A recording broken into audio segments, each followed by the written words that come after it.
Let's just talk about distance and speed requirements for jet skiing. There's a little bit more to it than there is for a boat. Basically, if you're going to slow down to 6 knots or less within 30 metres of a boat, it's 60 metres when you're riding a jet ski. So make it your business to know both those distances, 30 and 60. We all have our own way of doing it. I've always thought when the Olympic pool is 50 metres, there's that plus another 10. Some people have their own methods, and a lot of people have not a clue. So it's very important you maintain your distance and speed rules. If you don't, it's not good for the image of jet skis, it's not legal, and it can result in an infringement. Now the 60 metre rule applies to moored boats, marinas like we've got behind us here at Manly. It applies to swimmers, people in the water. It applies to anchored boats. It applies to structures. So it's important you slow down when you're within those distances.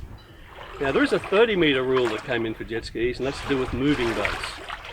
If you're on a jet ski, you've got to stay 30 metres away from other moving boats, whether it's your mate on another jet ski or whether it's a person going past you or in the same direction as you in just a normal boat.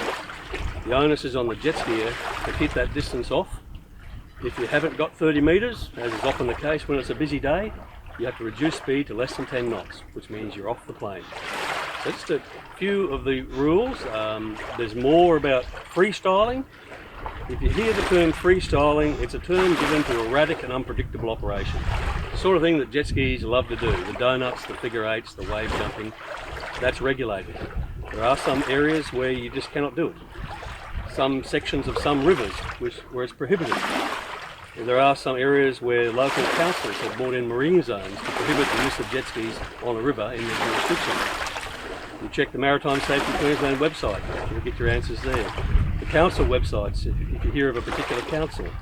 Now freestyling, it's regulated in coastal waters. Basically, one of the issues is people who live near the water in a dwelling, house or an apartment. If there's a dwelling within 100 metres of the shoreline, you cannot freestyle within 200 metres of that shoreline. Be aware of the issue with the people who live near the water and understand their point of view, because when the complaints roll into the government, it's just going to result in more regulation and possibly even prohibition. So it's very important you follow these rules.